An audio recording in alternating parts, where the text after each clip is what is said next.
So today I am shouting over the waves of self-persecution and insecurities about switching on the camera. Oh, it's rough. It's fucking rough today. I want to know how I spot being in a flashback today. That's the part I'm interested in. I pinned that bit. I pinned the bit I stopped reading. It's pretty around here. Oh. Signs of being in a flashback. Okay. Oh, this pain in my neck is such a fucking bitch. We can often find ourselves in a flashback without ever having seen the flash.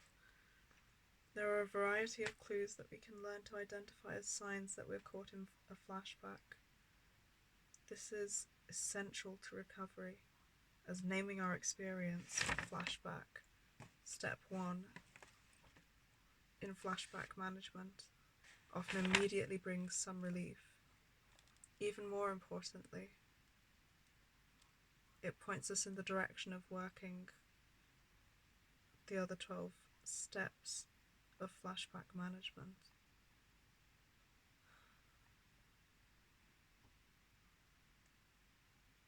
One common sign of being flashed back is that we feel small. Helpless, and hopeless.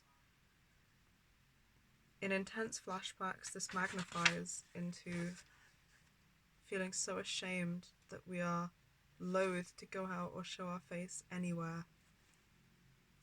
Feeling fragile, on edge, delicate, and easily crushable is another aspect of this.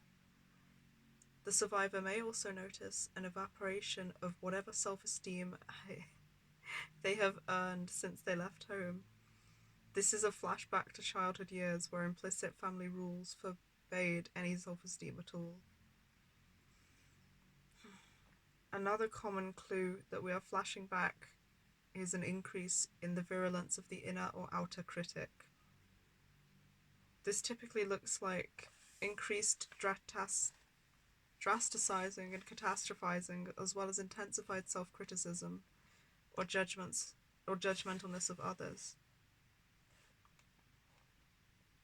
You know, as a side thought here, I don't think of myself as judgmental to others, but a lot of things that you don't think of are judgments.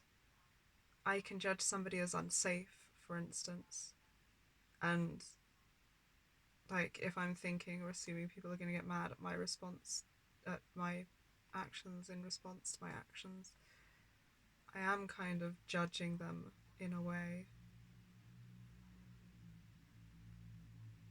So there are more ways to cast a judgment here than will be judgmental than easily occur. A very common example of this is lapsing into extremely polarized all or none thinking, such as only being able to see what's wrong with yourself and or others. In my own mid-level recovery, I learned that when I was feeling especially judgmental of others, it usually meant that I had flashed back to being around my critical parents.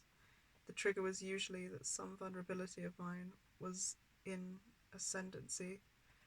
In response, I then over-noticed others' faults so that I could justify avoiding them and the embarrassment of being seen in a state of not being shiny enough. Mood. Pete. Mood. Another clue that we are in a flashback occurs when we notice that our emotional reactions are out of proportion to what has triggered them. Here are 2 common instances of this. 1. A minor upset feels like an emergency. 2. A minor unfairness feels like a travesty of justice.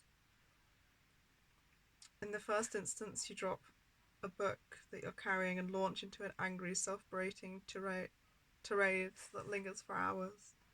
In the second instance, another driver's relatively harmless, unsignaled lane change triggers you into a rageful indignation that reverberates in your psyche for hours. When we are not mindful at such times, we can erupt against ourselves in self-disgust and self-hatred, or we can unfairly explode out against the relatively innocent other. On the other hand, we can choose healthy flashback management once we recognize these examples as flashbacks to the real emergencies and injustices of our childhood.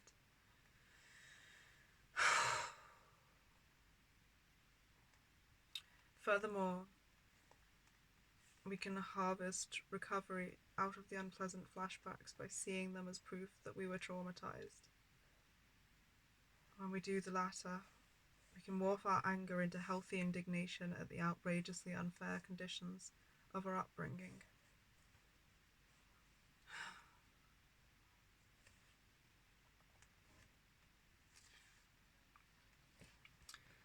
Okay, this is all actually really fascinating. I'm going to end this one here, maybe do it in sections so they're easy enough to keep track of.